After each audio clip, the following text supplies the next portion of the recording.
Bienvenue sur les épisodes du collectif So Wow.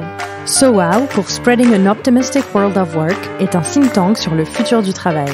Nous explorons et accompagnons les problématiques humaines dans l'entreprise.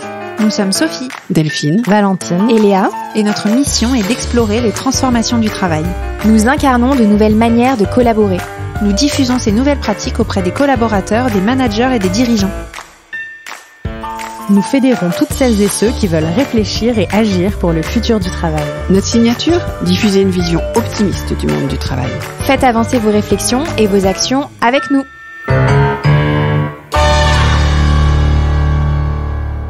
Bonjour à tous et à toutes et bienvenue dans un nouvel épisode du collectif So Wow. Je suis Sophie Plumer et je suis accompagnée de Delphine Zanelli et de Béatrice Guéguigna, la responsable de l'organisation du travail à la Maïf. Ensemble, nous explorons la notion de temps de travail. Béatrice partage avec nous les réflexions, les expérimentations et les modalités d'organisation, comme la semaine de 4 jours ou le télétravail, que la Maïf a expérimenté et mis en place depuis 2015. Avant de démarrer notre échange, je tiens à remercier les 4 partenaires du collectif So Wow, Yemanja, Skill & New, Bigger et Urban Sports Club. Ces partenaires soutiennent le travail que nous menons cette année autour de la question clé: comment créer un nouvel équilibre dans la relation entre talent et entreprise. Place à l'épisode. Bonjour Béatrice. Bonjour Sophie, bonjour Delphine. Bonjour Béatrice, bonjour Sophie. Bonjour à toutes les deux, bonjour Delphine. Nous sommes ensemble pour parler de la problématique du temps dans le cadre de la question qu'on se pose cette année avec le collectif So Wow, qui est comment créer un nouvel équilibre dans la relation entre talent et entreprise. Béatrice, vous êtes responsable de l'organisation du travail et des projets de stratégie RH à la Maïf. Vous avez mené beaucoup d'études, d'expérimentation et des avancées en matière de temps de travail. Donc c'est vraiment le sujet qu'on a envie de creuser avec vous aujourd'hui. Mais pour démarrer, je vais vous laisser vous présenter, nous rappeler ce que fait la Maïf, ses engagements et puis en quelques mots les projets autour du temps de travail que vous avez pu mener. Entendu, donc en fait, effectivement, je m'occupe de l'organisation du travail à la Maïf et de différents sujets de stratégie RH en matière de politique sociale. La Maïf, c'est une mutuelle d'assurance qui existe depuis 90 ans, qui a été donc créée en 1934 dans une logique de solidarité à l'origine entre les instituteurs pour assurer leurs véhicules. Et aujourd'hui, la Maïf est une entreprise de mutuelle d'assurance ouverte à tous. Nous avons 4 millions de sociétaires ou d'adhérents. Nous assurons 3,7 millions de véhicules et 3,5 millions d'habitations. Et la particularité de cette entreprise de l'économie sociale et solidaire, c'est que elle appartient à ses sociétaires. Nous n'avons pas d'actionnaires. Toutes nos actions, en fait, sont orientées autour de cet équilibre entre la performance de l'entreprise, la satisfaction de nos clients qui sont des sociétaires et l'épanouissement de nos collaborateurs et bien sûr le bien commun puisque la Maïf est une entreprise à mission. Elle faisait même partie des premières. Vous nous avez cité 4 millions de clients.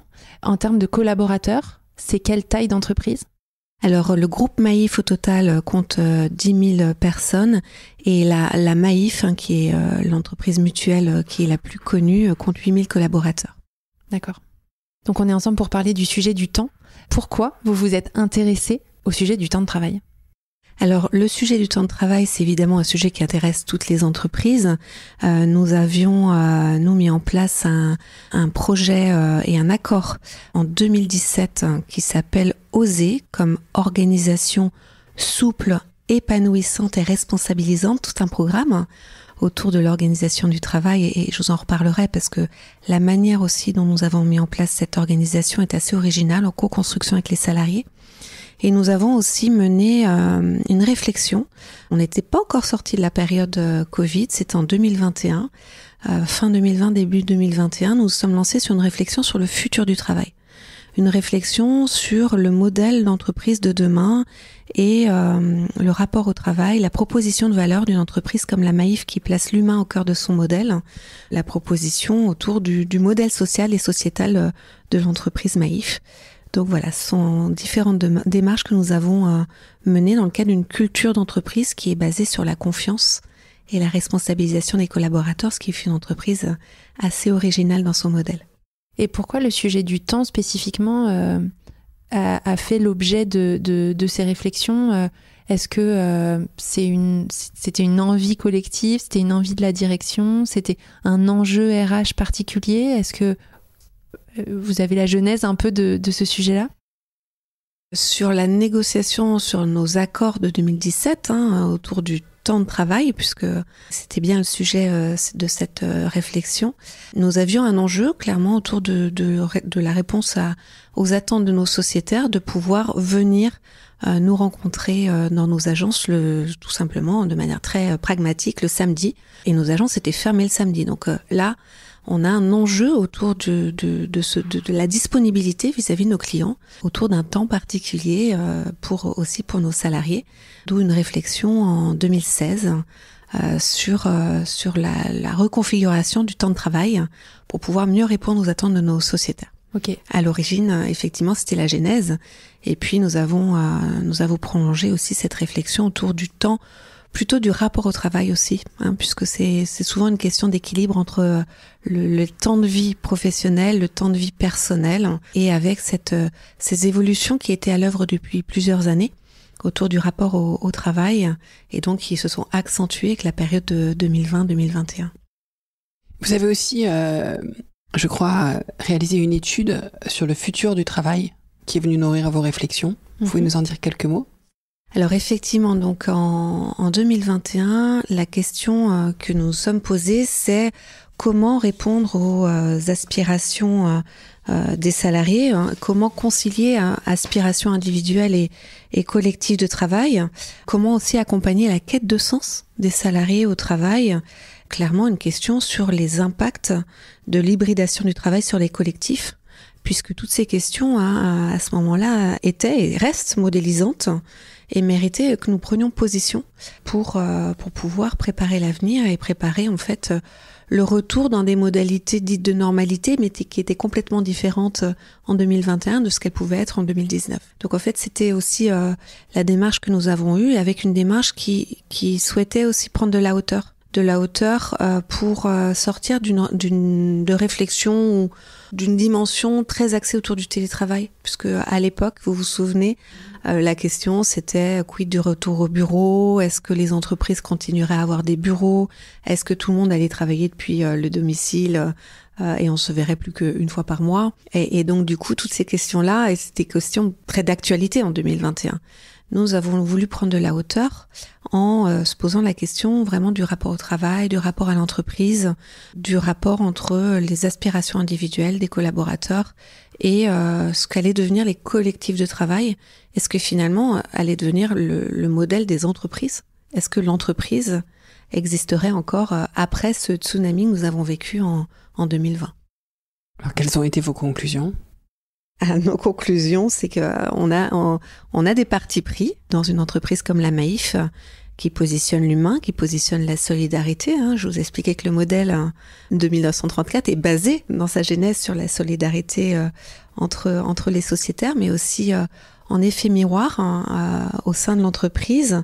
Et en fait, nous sommes positionnés sur un parti pris d'un rôle social et sociétal volontariste qui positionne la Maïf comme un projet collectif qui est porteur de sens pour ses salariés, porteur de sens, source d'épanouissement et d'engagement individuel.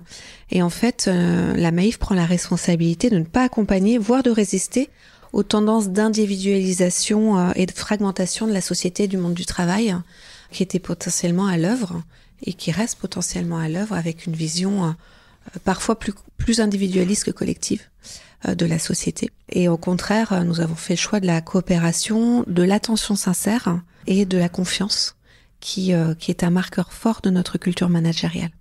Comment ça se traduit concrètement dans le quotidien entre un manager et son équipe, par exemple? Alors, au quotidien, je vais prendre un point très concret, c'est les modalités notamment de télétravail. Aujourd'hui, nous avons fait le choix, et notamment dans un contexte où certaines entreprises font des retours arrière sur le télétravail, nous avons fait le choix de maintenir un niveau de télétravail élevé puisque 75% de nos effectifs ont un avenant de télétravail, une convention individuelle de télétravail qui permet de télétravailler potentiellement jusqu'à 12 jours par mois, ce qui revient à peu près à 3 jours par semaine.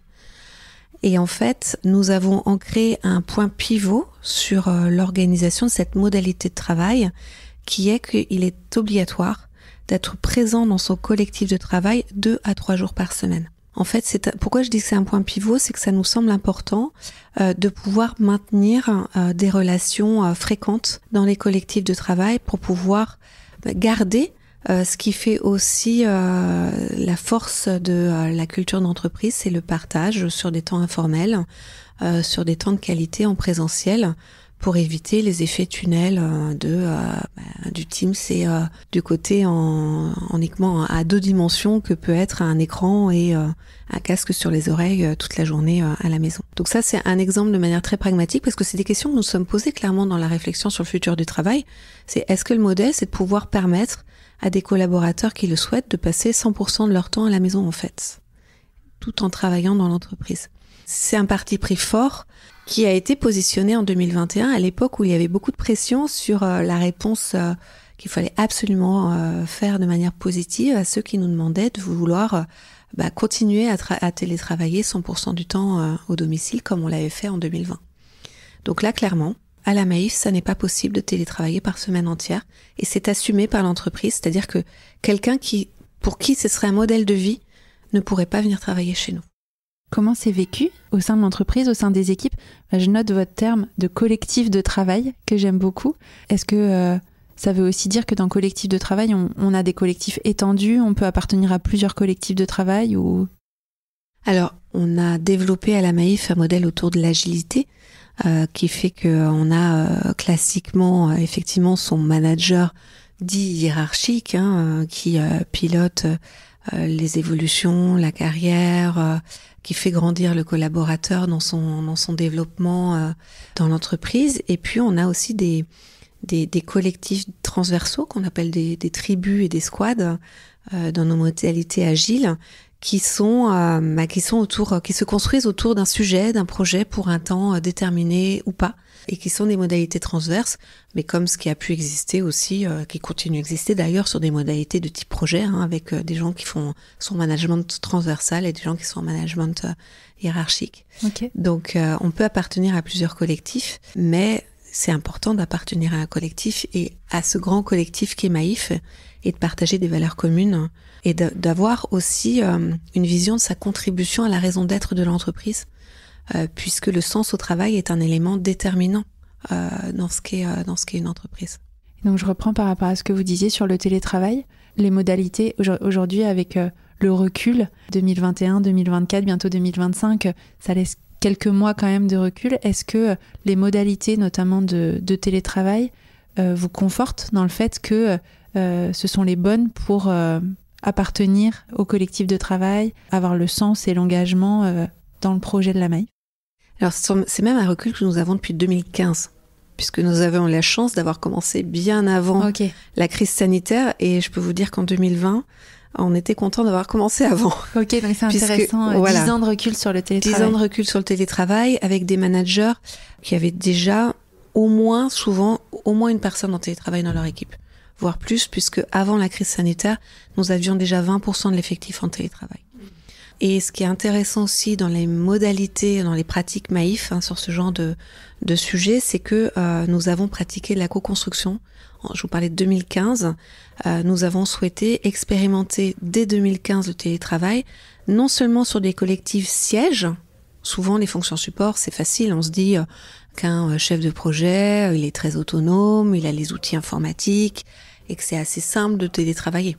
Mais on a voulu l'expérimenter sur des collectifs sièges, fonctions support et aussi sur des collectifs réseau qui sont nos conseillers en contact avec les sociétaires, en centre d'appel ou aussi dans des agences parfois, quand c'est possible. Donc avec le recul, donc dans les modalités de co-construction, dès le départ, télétravailleurs et managers nous ont dit c'est important qu'on garde le lien. Et donc d'où cette règle que nous avons posée depuis 2015 de 2 à 3 jours de présence sur site par semaine dans le collectif de travail, qui était ce point pivot, ce point central, et on organise le télétravail autour. Ça donne déjà une certaine philosophie de la modalité. Oui, c'est pas le télétravail s'organise pas par rapport à l'individu, mais par rapport au collectif. Exactement. C'est important. Et en laissant la marge de manœuvre au collectif, au manager et au collectif, déjà c'est le manager qui détermine si c'est 2 ou 3 jours de présence sur site par semaine. Et il peut déterminer les jours. Il peut, s'il y a besoin, déterminer qu'il y a 1 jour ou 2 jours de présence commun à toute l'équipe. Et à chaque fois, le leitmotiv, c'est de dire il faut donner du sens. C'est pas juste pour dire je veux personne qui télétravaille le vendredi. Si jamais je détermine que la journée de présence commune c'est le vendredi, c'est pourquoi le vendredi. C'est important. Faut pas que ce soit une espèce une espèce de croyance qui arrive, qui tombe sur le collectif. Donc ça, c'est le premier point, c'est le manager qui détermine la présence sur site, évidemment en discutant avec le collectif. Et on peut avoir besoin de déterminer une journée de présence commune ou pas. On peut dire, c'est tel type de réunion qui forcément se fait en présentiel. Et nous avons, dès le début, identifié qu'il y avait des questions à se poser autour du télétravail, sur les temps et sur les tâches. Il y a peut-être des tâches qui sont téléfragiles, qui ne peuvent pas se réaliser en télétravail, qui nécessitent du présentiel, et des tâches que nous avons appelées télérobustes, qui là sont faciles à faire en télétravail. Ça ne veut pas forcément dire que tout sera en télétravail, mais en tout cas le fait de se poser ces questions-là, c'est là où on va se dire certaines réunions ne peuvent pas se faire en distanciel, ou bien ne peuvent pas se faire en mode hybride, qui est encore plus compliqué que le full distanciel. Donc ça, c'est vrai que c'est un point qui est important avec le recul. Et cette règle pivot du collectif d'abord, et j'organise mon télétravail de manière individuelle autour de cette règle de la présence sur site, c'est quelque chose que nous avons régulièrement réinterrogé et sur lequel nous avons confirmé l'importance, en fait, dont nous avons confirmé l'importance, en 2024, puisque notre accord OSE 2024 a été signé cet été, au mois de juillet. Et nous nous sommes reposés ces questions-là autour du télétravail, notamment en juillet, au-delà de toutes les questions autour du temps de travail. Deux choses, je voulais revenir sur un point par rapport au télétravail. Le cœur de notre réflexion du collectif, c'est sur la relation. La relation, il y a des choses qui se construisent en présentiel. C'est vrai qu'on discutait la semaine dernière avec Jérôme Frito, et vous évoquiez ces tunnels de réunion, donc dans lesquels on ne développe plus aucune relation. Et l'autre chose que j'entends beaucoup aussi chez les dirigeants, c'est l'apprentissage, en fait. Mais l'apprentissage mutuel. Combien on est à avoir appris aux côtés de personnes en entreprise parce qu'on les voit faire quelque chose, parce que voilà.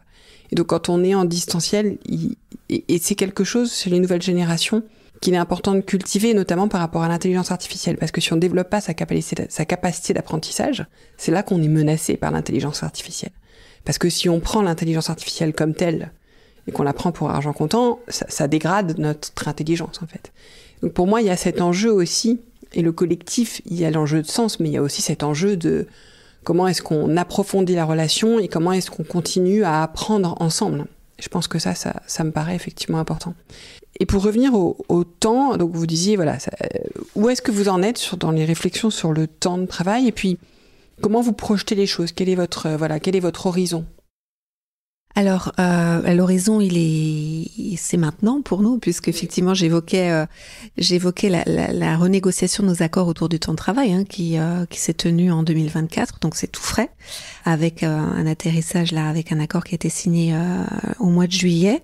Donc, j'évoquais la confirmation du maintien du télétravail, mais avec aussi la réaffirmation des règles d'entreprise. C'est important de bien positionner cette modalité de travail comme une modalité, pas comme un droit individuel, mais bien une modalité qui s'inscrit dans une organisation collective, comme je l'évoquais juste avant. Donc ça, c'est le premier point. L'autre point autour du temps, c'est que nous avons beaucoup assoupli l'organisation du temps de travail déjà depuis 2017, notamment avec une logique de confiance autour de la relation de travail, de confiance et de responsabilisation et d'autonomie. À titre d'exemple, ça fait depuis 2017 que nous avons supprimé les plages fixes de travail dans l'entreprise. C'est-à-dire qu'en fonction de votre planification ou des moments où vous n'êtes pas planifié, un collaborateur peut s'absenter au cours de la journée pour aller à un rendez-vous médical, par exemple. Donc ça, c'est un point important en termes de souplesse et en termes de sécurité psychologique.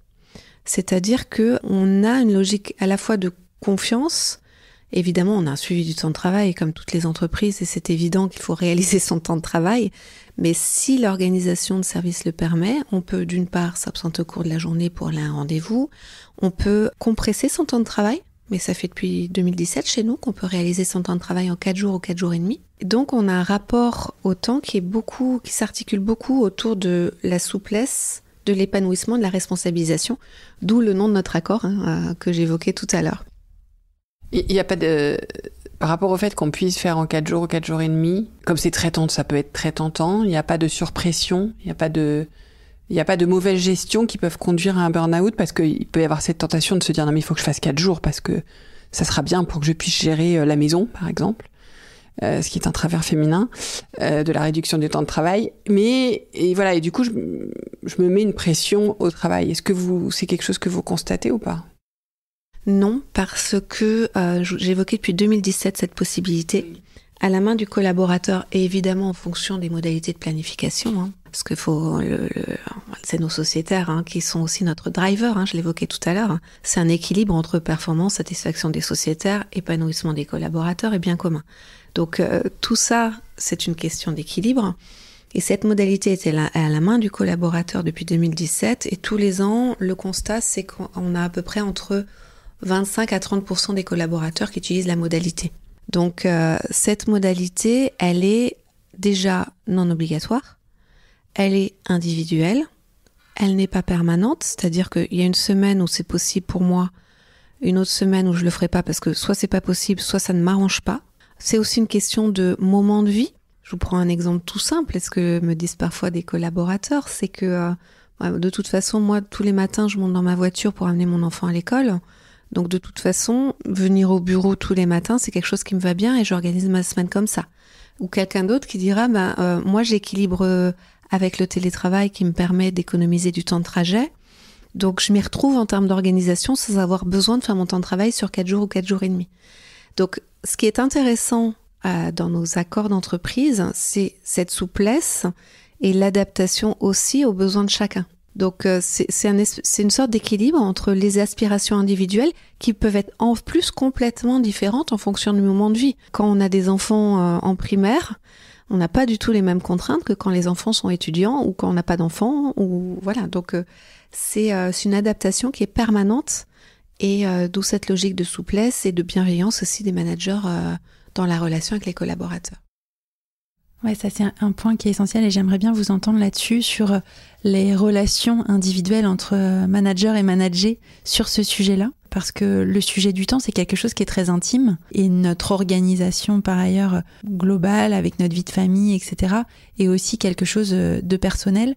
Donc comment est-ce que les managers arrivent à avoir des bonnes discussions sur des sujets intimes et personnels pour organiser au mieux le temps de travail de leurs équipes ?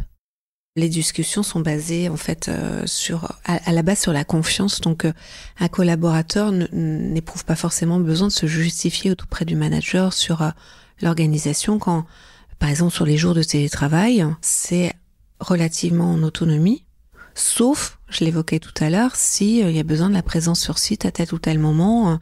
On parlait d'apprentissage, on parlait de temps fort d'équipe. Donc à la base, en fait, les discussions sont assez fluides et le salarié n'a pas besoin de rentrer dans son intimité auprès du manager ou peut faire le choix en toute confiance d'évoquer une problématique qu'il a à traiter. Je pense aux aidants, par exemple, pour lequel nous avons intégré un assouplissement un peu plus fort du télétravail dans nos accords diversité, inclusion, équité, qualité de vie, conditions de travail que nous avons négociés en fin d'année 2023. J'évoquais la présence sur site hebdomadaire obligatoire. Un salarié aidant peut télétravailler par semaine entière dans la limite de son forfait mensuel, par dérogation. Ça fait partie des choses possibles. À titre d'illustration aussi, nous avons des autorisations d'absence exceptionnelles rémunérées, sans justificatif en cas de fausse couche. Ça n'oblige pas la salariée qui a subi une fausse couche de dire à son manager le détail ou quoi que ce soit, mais elle peut bénéficier de cette modalité dans le cadre de nos accords. Ok. Oui, là, donc la confiance, elle est vraiment nécessaire. Enfin, c'est le pivot aussi. C'est le pivot, clairement, pour que ça fonctionne dans les deux sens, et une logique aussi de responsabilisation des collaborateurs.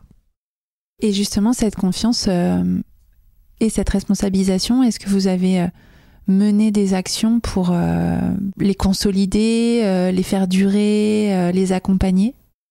Oui, c'est indispensable. En fait, cette culture managériale basée sur la confiance, elle émane de notre plan stratégique qui est de 2014. Donc en fait, ça fait 10 ans que nous travaillons en permanence sur le sujet de la culture par la confiance. Donc oui, c'est de l'accompagnement managérial autour du lâcher-prise, c'est l'accompagnement des collaborateurs autour de la responsabilisation qui va de pair avec l'autonomie. L'un ne va pas sans l'autre. Donc ce sont des modalités d'accompagnement permanentes auprès de nos managers, des nouveaux managers, des managers qui sont avec nous.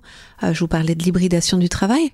Ça, le télétravail, c'est une modalité très emblématique de la confiance, parce que il faut pour les managers se dire que même si on ne voit pas physiquement le collaborateur, il travaille quand même. À la base, c'est quand même ça, la particularité du télétravail. Donc 2020, on était contraints forcés, mais quand on a commencé en 2015, il a fallu aussi dépasser potentiellement certains freins autour de cette modalité de travail en disant c'est pas parce que je ne vois pas la personne qu'elle n'est pas en train de travailler.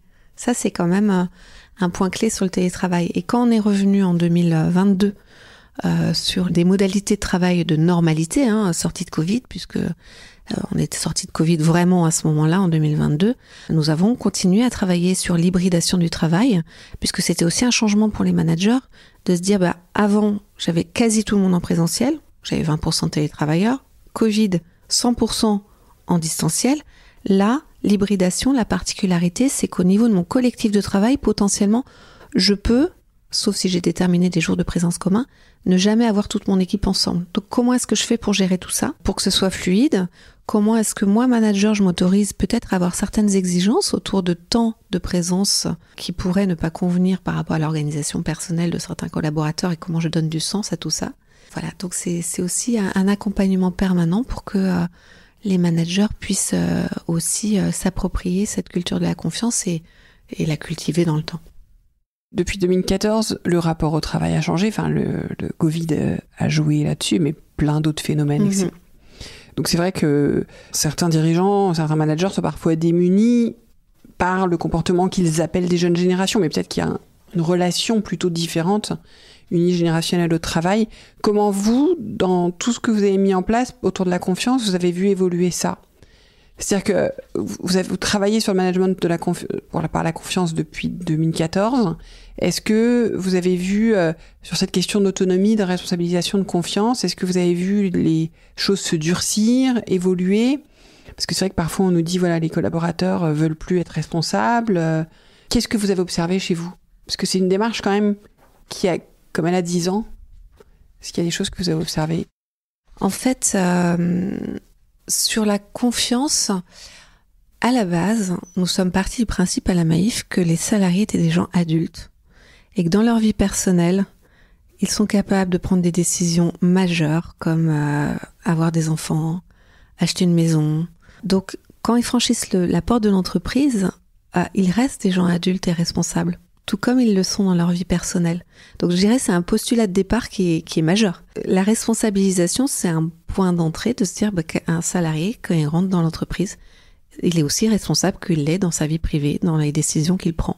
Et donc on peut aussi avoir l'exigence par rapport à ça. On peut avoir de l'exigence dans un cadre de bienveillance, parce qu'on peut se tromper. Voilà. On peut se tromper, tout comme on fait des erreurs dans sa vie personnelle, mais parfois on peut faire des erreurs dans sa vie professionnelle. Ça s'accompagne. On vous parlait d'apprentissage tout à l'heure. Le manager, il est là pour faire grandir les collaborateurs. Et surtout, le manager, il est là pour poser le cadre de ce que l'on appelle le travail bien fait. Pour permettre aux collaborateurs de faire bien son travail. En fait, le bonheur au travail, c'est quoi ? À la fin de la journée, on est content si on se dit « j'ai passé une bonne journée parce que j'ai fait du bon travail aujourd'hui ». Et le manager, il est là pour poser les conditions, pour permettre aux collaborateurs de faire un bon travail, de ne pas être empêché de faire un bon travail. Et en fait, c'est ça qui fait qu'on est bien dans son travail, et c'est en se disant, à la fin de la journée, j'ai réussi à faire du bon travail. Et c'est ça, finalement, le bonheur au travail. Et le manager, il est là pour accompagner le collaborateur, pour lui permettre de faire un travail bien fait. Donc, en fait, c'est le postulat de base, c'est cette responsabilisation. Et à partir du moment où le manager pose le cadre qui permet aux collaborateurs d'avoir les moyens de faire du bon travail, en fait, l'autonomie, elle est là, en fait. C'est de pouvoir réaliser son travail à l'intérieur de ce cadre.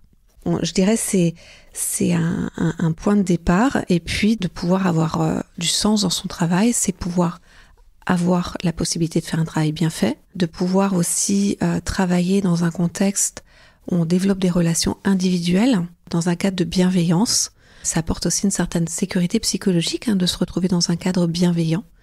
Et c'est ce qui fait que aujourd'hui, les collaborateurs se sentent bien dans l'entreprise, ont envie de rester aussi à la Maïf.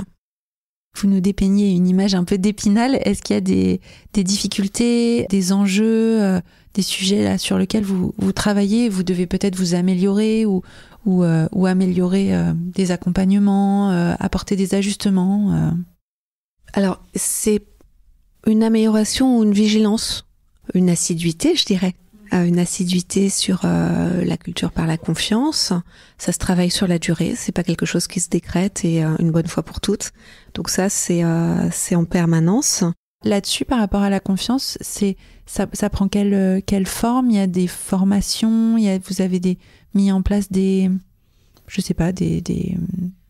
formations ou formations managériales. En fait, ça irrigue tous nos process. On a une boussole aussi de pilotage de l'entreprise, clairement, qui est autour de nous, ce que nous appelons le quadriptyque, épanouissement des collaborateurs, satisfaction des sociétaires, performance de l'entreprise, bien commun. C'est en fait notre boussole de fonctionnement de toutes nos actions. Oui. Donc ça, c'est un point culturellement qui est très important d'avoir cela en tête. Et en fait, nous avons, nous sommes une entreprise atypique avec une raison d'être singulière et nos collaborateurs sont fiers de travailler à la Maïf. Et en fait, on se rend compte que pour que le travail ait du sens, en fait, il faut que chacun ait conscience aussi de sa contribution à la raison d'être de l'entreprise. C'est aussi ça qui fait que on a un équilibre entre les dynamiques collectives et les recherches de flexibilité individuelle, parce que on est ici dans un contexte sociétal où on a une recherche de flexibilité autour du travail et du temps de travail. Et en fait, à la Maïf, nous sommes vraiment convaincus qu'un collectif engagé, c'est une ressource stratégique pour l'entreprise et qu'il ne peut pas y avoir d'entreprise engagée sans salariés engagés. Et en fait, tout l'enjeu, c'est d'avoir un modèle social du travailler ensemble et pas de la juxtaposition d'individus. Et c'est ça qui se travaille au quotidien. Oui, vous disiez tout à l'heure, on fait attention à ce que l'individuel ne prenne pas le pas sur le collectif, tout en on voit une forte personnalisation possible. Oui. Donc il y a une forte prise en compte de l'individuel, mais le pivot, c'est le collectif. Et puis le pivot, comme vous dites, c'est l'équilibre. Le quadriptyque. Le quadriptyque, voilà. J'allais dire triptyque, non, c'est quadriptyque. Il y a une autre notion autour du temps, parce que, voilà, je pense que, à travers ce que vous dites, il y a beaucoup de choses qui sont assez claires, mais c'est vrai que je pense que vous êtes assez évidemment sur une stratégie de long terme, de construction de relations à long terme avec vos collaborateurs. Or, aujourd'hui, on a une notion d'immédiateté, de court terme, d'abord parce que les entreprises restent souvent quand même pilotées en termes de performance à court terme, mais aussi parce qu'il y a une forme d'impatience et d'envie que les choses puissent se faire tout de suite. Comment vous gérez cet équilibre ? C'est effectivement un enjeu. Alors, on se l'a dit tout à l'heure, tout le monde n'a pas les mêmes aspirations. Ça dépend aussi des moments de vie, de la manière dont on se projette dans l'entreprise. En fait, ce désir d'immédiateté, c'est effectivement, c'est une tendance sociétale, très clairement. On est beaucoup plus dans effectivement, vous utilisez le terme d'immédiateté. C'est un risque que nous avions identifié en 2021 dans nos réflexions autour du futur du travail. Le risque, c'était quoi ? C'était la plateformisation du travail et de rentrer dans des relations purement transactionnelles entre entreprises et salariés. Et ça, en fait, c'est un point de vigilance pour nous parce que nous considérons que c'est la qualité des liens sociaux, mais aussi la reconnaissance qui est reçue de la part du collectif du travail, qui va jouer un rôle clé dans l'engagement du salarié. Et nous considérons que participer à un collectif fort, c'est une source de développement, de créativité, de pouvoir s'inscrire dans cette intelligence collective qui est à la fois porteur de valeur ajoutée, porteur d'un modèle social et porteur d'épanouissement individuel pour le collaborateur. Donc effectivement, il faut avoir envie de se projeter dans ce modèle social quand vient la Maïf. Ça convient peut-être pas à tout le monde. Donc l'image d'Épinal, qui est pas toujours d'Épinal, parce que y a des gens à qui ça ne convient pas, et puis il y a des gens aussi. Et de Niort aussi. Effectivement, c'est un modèle qui peut ne pas convenir à quelqu'un qui ne restera pas dans l'entreprise. Mais je pense que c'est important et courageux. Alors, sur un autre registre, moi, je travaille sur le leadership et ce que je dis aux managers, c'est n'essayez pas d'être le manager dont vos équipes ont besoin, mais le meilleur leader que vous puissiez être. Et je pense qu'on a tendance en entreprise à se conformer parfois à vouloir être l'entreprise dont les collaborateurs ont besoin. En fait, envie. On pense d'ailleurs qu'ils ont envie parce que comme on a dit, une envie même pour une personne n'est pas linéaire, elle évolue, et donc d'être plutôt sur des convictions et des cultures fortes. Alors il y a certaines cultures fortes qu'on pourrait désapprouver, je parle pas de votre cas, il y en a qui sont parfois un peu, qu'on peut estimer border, mais elles ont le mérite d'être claires. Et je pense que pour un collaborateur, le plus important et le plus honnête dans toute relation, c'est que ça soit clair. C'est une question de sincérité. Oui. Ça fait partie effectivement dans la culture Maïf, la culture basée sur la confiance. On parle d'attention sincère portée à l'autre, portée à nos sociétaires, et en symétrie des attentions portées à nos collaborateurs. Mais je crois que c'est un point fort que je retiens de notre échange, c'est parler de cette attention sincère, c'est voilà, vous êtes une entreprise qui a une vocation humaniste forte, mais qui n'oublie absolument pas ni ce sociétaire ni la notion de performance, et qui est qui met le collectif d'abord, donc qui reste assez droite dans ses bottes, hein, qui va pas courber les chines, voilà, parce que voilà, avec un vrai projet qu'elle va tenir sur la durée. Et vous avez dit que vous êtes questionné en 2024, mais voilà, vous reposez sainement les questions sans changer, sans arrêt. Et c'est vrai que c'est pas toujours facile pour les entreprises, parce que on parlait tout à l'heure, juste avant, en préparant, de garder talent. Et en fait, il y a parfois cette volonté de tout faire pour attirer les personnes. En fait, l'important, c'est d'attirer les bonnes personnes, et les personnes qui seront en ligne avec cette forme de contrat social que j'évoquais, basé sur la confiance, basé sur la bienveillance, basé sur le projet collectif Maïf, avec lequel il faut qu'elles se sentent à l'aise, à nous aussi de continuer à cultiver les conditions, de permettre un travail bien fait que j'évoquais tout à l'heure, hein, qui sont une source d'épanouissement pour les collaborateurs. Il n'y a rien de pire que de se trouver empêché à la fin de journée, se dire j'ai pas pu faire bien mon travail. Ça, c'est le pire. Et donc c'est leur donner les moyens aussi. C'est donner les moyens, c'est poser un cadre qui permette de faire un travail bien fait, tout en ayant le courage de porter le sens des décisions prises. Là, j'évoquais les négociations autour du télétravail dans le cadre de notre accord OSER 2024. Nous avons réaffirmé le télétravail comme une modalité de travail. Nous avons réaffirmé l'obligation de la présence hebdomadaire obligatoire. Et nous avons éprouvé la nécessité, par exemple, de manière très pragmatique, que les collaborateurs aient une convention individuelle de télétravail annuelle et plus pluriannuelle, pour éviter d'ancrer le télétravail comme un droit acquis sur la durée. Hein, tout simplement, quand je fais une mobilité d'une équipe à une autre équipe, ça met fin au télétravail et j'en rediscute avec mon nouveau manager. Donc ça, on donne du sens. C'est parce qu'on arrive dans un nouveau collectif, peut-être avec des nouvelles règles, peut-être avec des niveaux de forfait de télétravail qui ne seront pas compatibles avec ce qui se pratiquait avant. Donc en fait, à partir du moment où on donne du sens, il faut avoir le courage aussi, le courage managérial, de pouvoir réaffirmer certains principes qui font que tout ça fonctionne bien pour un collectif, dans un contexte aussi de distanciation au travail et de déspatialisation du travail lié aux nouvelles modalités à l'hybridation du travail, qui est quand même un point d'entrée qui est important pour les managers. Peut-être dans les dernières questions, vous avez beaucoup parlé d'hybridation justement. Est-ce que vous avez des clés à nous donner ou à nous livrer pour des personnes qui nous écoutent et qui se posent la question de bien accompagner cette hybridation, bien la vivre? Est-ce que vous avez observé des choses qui fonctionnent bien chez vous? Ce qui fonctionne bien chez nous, c'est ce point pivot que j'évoquais, c'est cette présence hebdomadaire. Parce qu'on se rend compte que la fréquence des contacts, elle est importante pour en parler de partage d'informations, parler d'apprentissage. C'est pas seulement le volume des contacts, mais c'est aussi la fréquence. Se voir toutes les semaines, c'est important. Ça, c'est le premier point. Avec le recul, donc j'évoquais le fait de passer d'avenants télétravail pluriannuels à des avenants annuels pour pouvoir avoir un échange régulier avec les managers et que les managers aussi s'autorisent à avoir cet échange et à revenir sur cette modalité de travail qu'est le télétravail à titre individuel. Donc ça, c'est la dimension individuelle du sujet. En termes de dimension collective, nous avions évidemment demandé au collectif de poser des règles de vie d'équipe au sortir de la crise sanitaire. Quand on avait abouti, on était passé de 20% de télétravailleurs à 75% aujourd'hui. Hein. En sortie de crise sanitaire, on était à peu près à 65%. On se rend compte qu'il y a une nécessité de se reposer la question de ces règles de vie d'équipe régulièrement. Parce que les choses peuvent bouger dans le temps et que ce n'est pas tabou, en fait. même si forcément quand on parle hybridation du travail, télétravail, on arrive très très vite à l'organisation et les impacts autour de la vie personnelle. Puisque dès qu'on touche temps de travail, c'est un sujet extrêmement sensible qui a un impact très rapidement sur l'articulation vie pro, vie perso. Donc il ne faut pas que ce soit tabou et on a le droit de remettre en question des règles de vie d'équipe qui fonctionnaient il y a 1 an, qui ne fonctionnent peut-être plus bien aujourd'hui parce que le collectif a changé, parce que le manager vient d'arriver, parce que les missions ont évolué, pour tout un tas de bonnes raisons. L'important dans tout ça, c'est donner du sens aux décisions qui sont prises.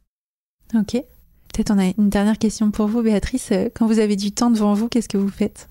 Alors j'essaye de m'inspirer, que ce soit en passant du temps auprès de mes amis, de ma famille, ou bien de m'inspirer auprès de différentes sources ou dans le cadre d'échanges dans lequel, comme nous venons d'avoir ensemble, qui était fort agréable. Je vous remercie beaucoup. Merci de nous avoir consacré du temps. Merci à vous. Un grand merci pour votre écoute. Nous espérons que cet épisode avec Béatrice Guéguigna vous aura apporté des clés de lecture intéressantes sur les transformations du monde du travail et ce qui se joue aujourd'hui dans l'équilibre de la relation entre talent et entreprise. Pour continuer à suivre nos travaux, nous vous invitons à écouter nos 4 podcasts que nous rappelons en commentaire de l'épisode: Chef, l'entreprise de demain, Work Narratives et Le Tilt, ainsi que notre page LinkedIn sur laquelle nous publions régulièrement les nouvelles de nos projets et de nos travaux. À très bientôt pour un nouvel épisode du collectif So Wow.